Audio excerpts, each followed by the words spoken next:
The city of Chicago felt colder than usual that Tuesday afternoon, a biting wind whipping through the steel canyons of the financial district. But inside the 56th floor office of Ryan Robinson, the temperature was perfectly controlled, just like everything else in his life. At 34 years old, Ryan was the epitome of the modern American dream, a tech mogul who had turned a small software startup into a logistics empire worth billions. Yet as he stared out the floor-to-ceiling windows, looking down at the ants scurrying on the pavement below, he felt nothing but a hollow vibration in his chest. His schedule was a fortress of 15-minute intervals, his relationships were transactional, and his patience was thinner than the glass separating him from the drop. His assistant, a nervous young woman named Jessica Sanchez, buzzed him to remind him of the board meeting in an hour, but Ryan waved her off, grabbed his coat, and did something he hadn't done in years.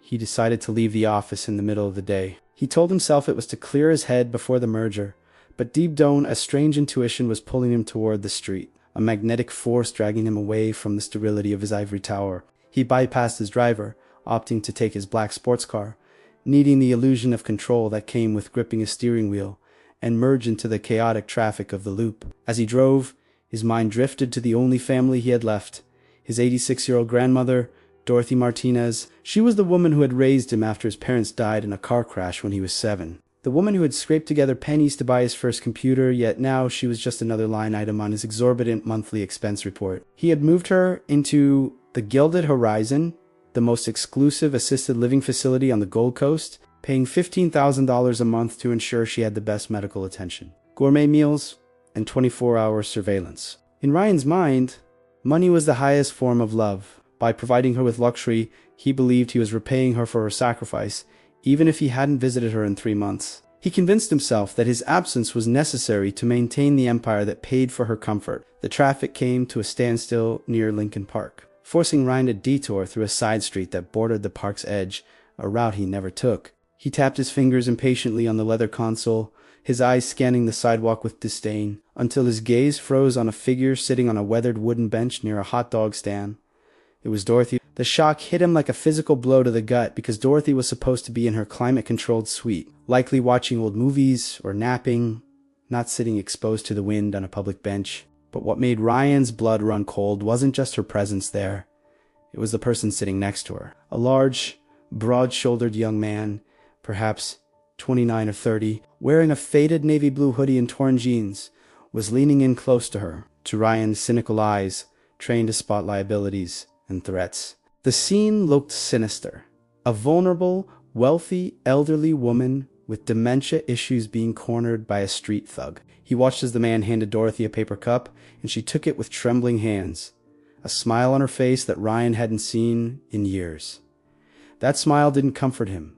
It terrified him. The protective instinct, mixed with a heavy dose of guilt and class prejudice, surged through him. He slammed the car into park right there in the loading zone, ignoring the honking horns behind him, and stormed out of the vehicle, his expensive Italian loafers slapping hard against the pavement. As he marched toward the bench, the wind mussed his perfectly styled hair, but he didn't care. His focus was entirely on the stranger who had his grandmother. He could see them laughing, now the man saying something that made Dorothy throw her head back in genuine delight, a sound that pricked at Ryan's heart because he could unremember the last time he had made her laugh. Ryan shouted, his voice cutting through the ambient city noise. Dorothy jumped slightly, turning her head, her eyes widening in confusion behind her thick glasses. The young man stopped mid-sentence and looked up, his expression calm but alert. Up close, Ryan saw the man had a smudge of soot on his cheek and dark circles under his eyes, reinforcing Ryan's assumption that this was some drifter taking advantage of a senile old lady. Dorothy asked,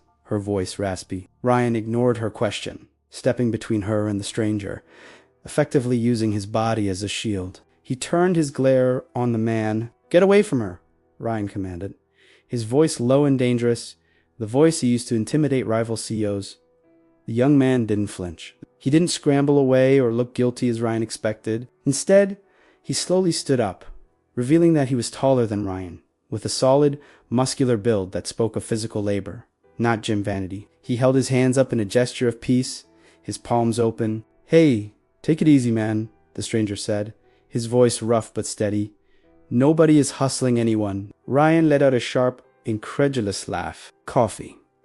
You expect me to believe you're just having coffee with an 86-year-old woman you want to know, how much money did she give you? Ryan reached into his coat pocket, pulling out a sleek leather wallet. Look, I know how this works. You find a confused old lady, you pretend to be nice, and you bleed her dry. Save us both the police report. Ryan pulled out a stack of $100 bills. Take $500 and get lost.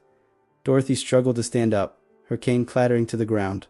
Ryan, stop it, she cried out, her voice trembling with a mix of anger and embarrassment. But Ryan was blinded by his narrative. He saw himself as the hero rescuing the damsel, unable to comprehend that the dragon might be his own neglect. He shoved the money toward the man's chest. The stranger looked at the cash, then at Ryan's face, and his expression shifted from surprise to pity. He didn't take the money. I don't want your money, the man said quietly, his eyes hardening. And you should listen to your grandmother. She's not confused, she's lonely. Ryan felt a spike of rage at being lectured by someone he considered beneath him. He was about to grab the man's arm to physically force him away when the wind blew the man's unzipped hoodie open slightly. Underneath, Ryan saw a gray t-shirt with a distinct emblem on the chest, the Maltese cross of the Chicago Fire Department. And below it, the words Engine 51.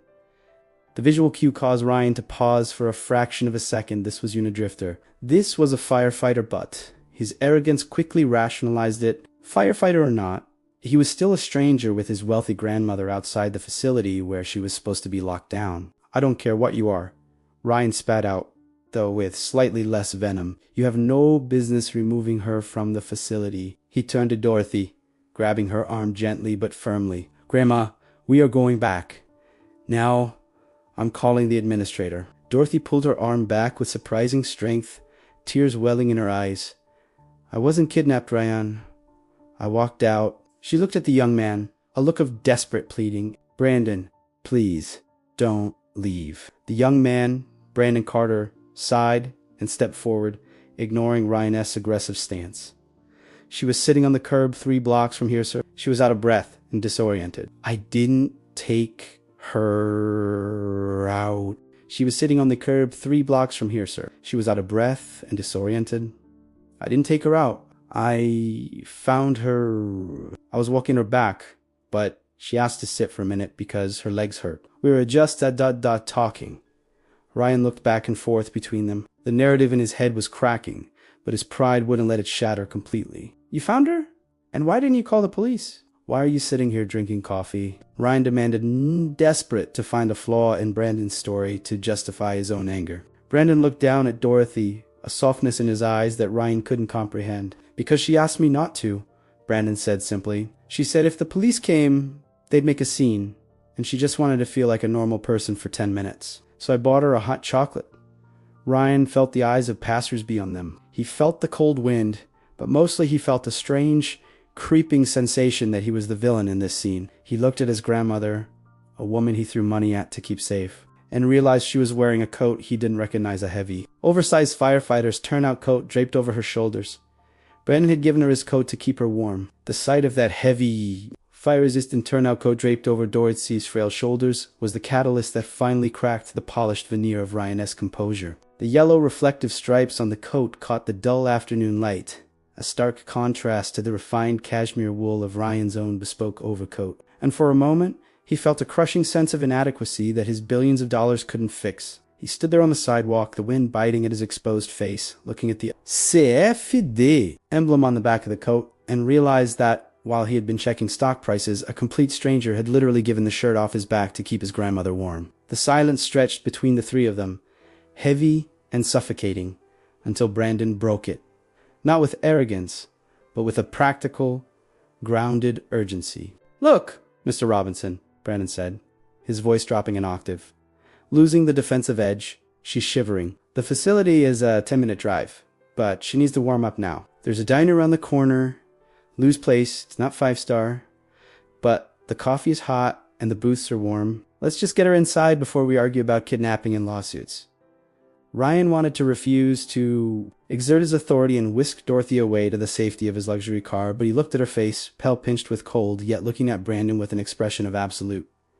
Trustini nodded stiffly. He walked alongside them, feeling like an intruder in his own family drama as Brandon offered his arm to Dorothy, guiding her steps with a gentleness that was painful for Ryan to watch. When they entered the diner, the bell above the door chimed cheerfully, announcing their arrival into a world Ryan hadn't stepped foot in since he was a broke college student. The air smelled of frying bacon, old coffee, and lemon floor wax, a sensory assault that made Ryan wrinkle his nose, but Dorothy inhaled deeply, a look of pure nostalgia washing over her features. They slid into a red vinyl booth near the radiator. Brandon sat across from them, but Dorothy insisted on sitting next to the firefighter, leaving Ryan to sit alone on the opposite side, physically and emotionally isolated. The waitress, a woman named Betty Wilson, who looked like she had seen everything Chicago had to throw at her, came over with a pot of coffee before they even ordered. The usual for the lady. Betty asked, winking at Dorothy. Ryan was floored. The usual? You've been here before? He asked, his voice sharp with confusion. Dorothy looked down at her hands, twisting a paper napkin. Every Tuesday and Thursday for the last month, she admitted softly. I sneak out when the shift changes at 2 o'clock. Brandon meets me here. We talk. Ryan stared at Brandon, his suspicion flaring up again, but different this time. You meet her here? Why? What do you get out of this? Brandon took a sip of his black coffee, meeting Ryan's gaze with a level, unblinking stare. I get to listen, Brandon said simply.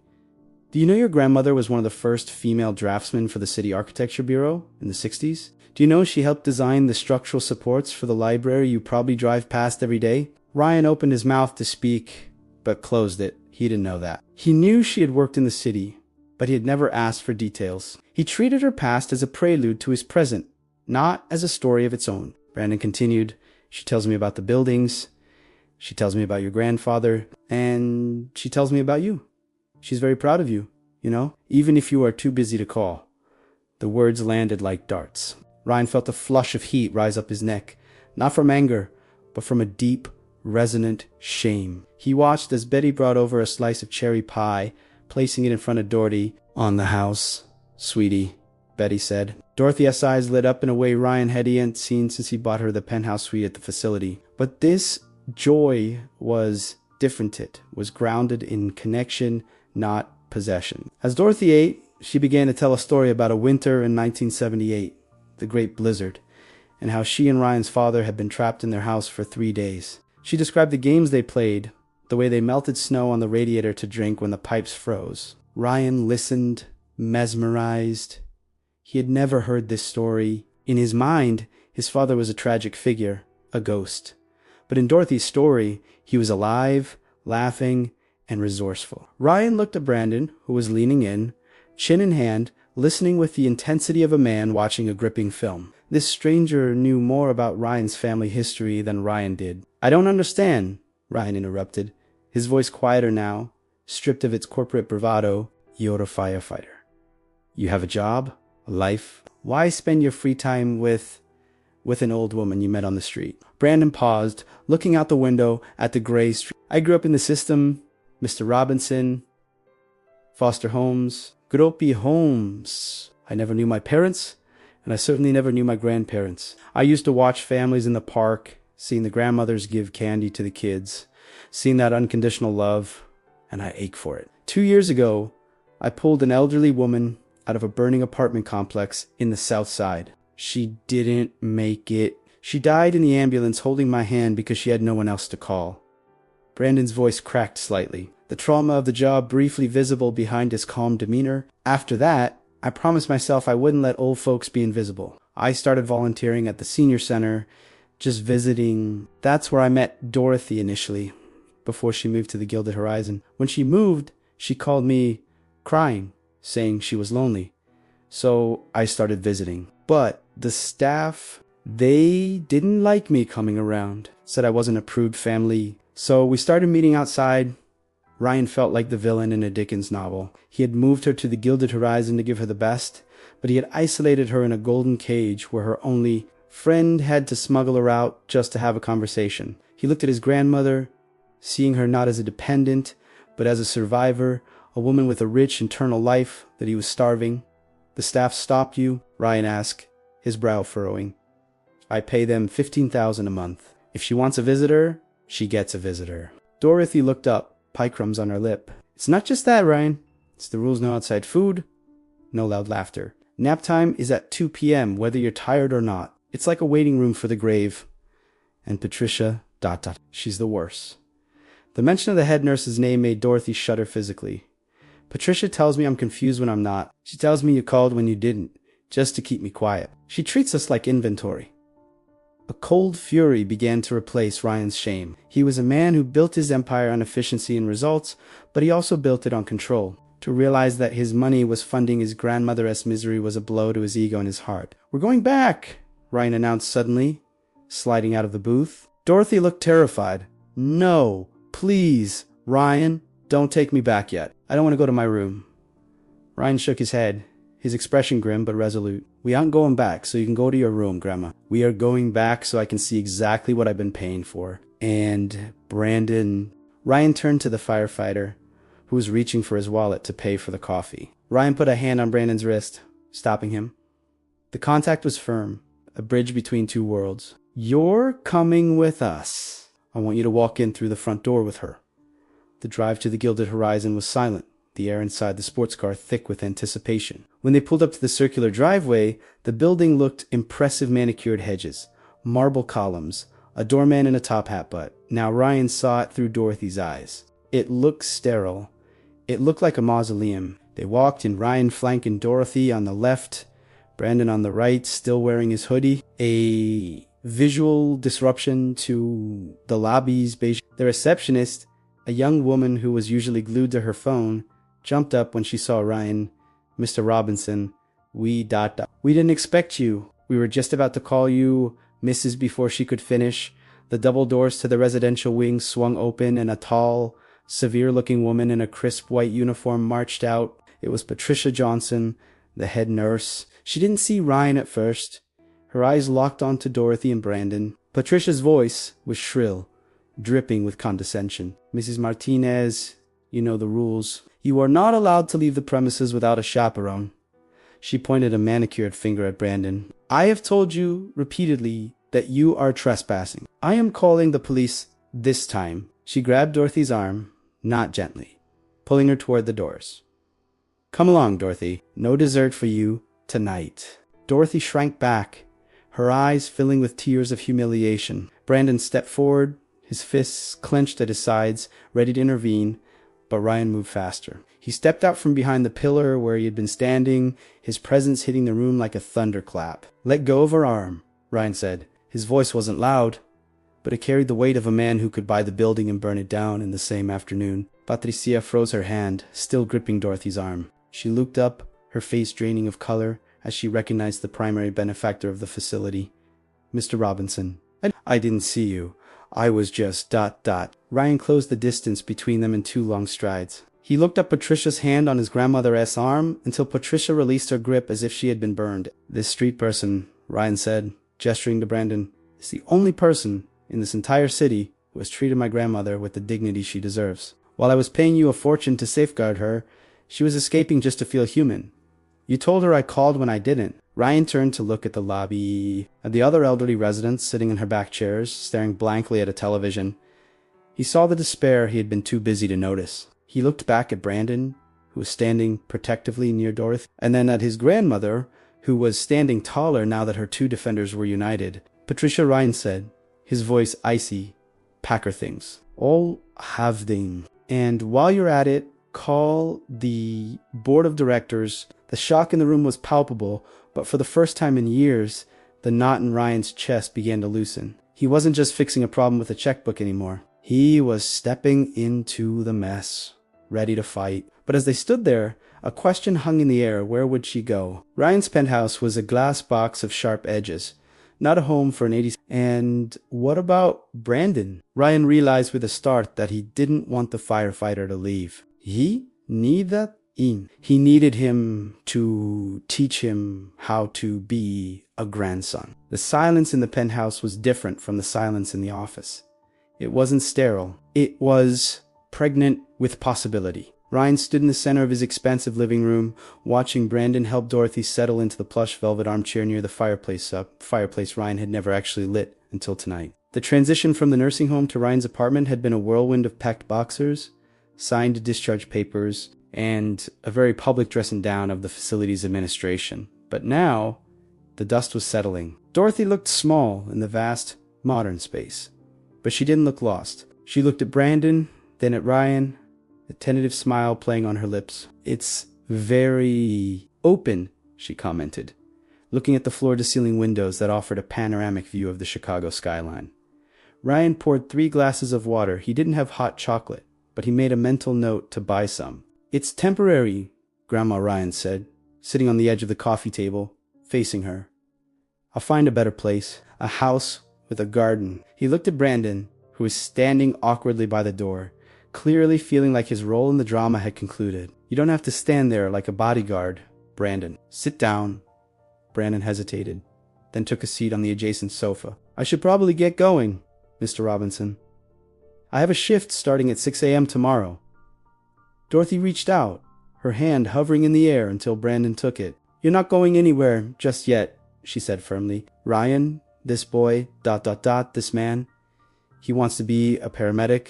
Did you know that he's been saving for nursing school for 3 years, but every time he gets close, something happens?" Ryan looked at Brandon with new interest. Brandon shrugged, looking embarrassed.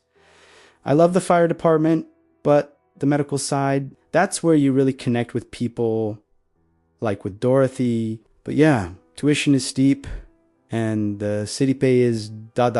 Ryan felt the familiar gears of his mind turn into the problem solver, the strategist. "But this Chimmy, the solution wasn't just about throwing money at a problem. It was about investing in a person." He stood up and walked to the window, looking at the reflection of the 3 of them in the glass. He saw a fractured family, a lonely grandmother, an estranged grandson, and a stranger who was the glue holding them together. "I have a proposition," Ryan said, turning back to face them. "Grandma can't stay here alone during the day while I work. And, frankly, I don't trust a hired agency anymore." He looked directly at Brandon. "I want to hire you. Not as a nurse, not yet, as a companion, a personal advocate. She trusts you. You can live here. There are 3 guest bedrooms. Takey, your pick. You ensure she takes her meds, gets her walks, visits her favorite diners. In exchange, I cover your living expenses, and I pay for your nursing school." Full hygiene. Brandon's jaw dropped. "Mr. Robinson, I can't accept that. That's too much." Ryan smiled, a genuine, warm expression that reached his eyes for the first time in years. "You gave her your coat, Brandon. You gave her your time when I wouldn't. You saved my family today. Let me save your future. Consider it a scholarship from the Robinson Foundation, if that makes you feel better. But please, ... help me take care of her." Dorothy squeezed Brandon's hand. "Say yes, Brandon, please." Tears welled in Brandon's eyes, and he nodded slowly. "Okay." 6 months later, the atmosphere in the Robinson household was unrecognizable. The sterile glass box had been transformed. There were potted plants in every corner to Dorothy's touch. The smell of homemade lasagna filled the air. Brandon's recipe. Ryan still worked hard, but he was home by 6 p.m. every night for dinner. The biggest change, however, was the Saturday ritual. Every Saturday morning, Ryan, Dorothy, and Brandon would go to Lou's place for breakfast, then head to the local community center. Ryan had kept his word, but he had gone further.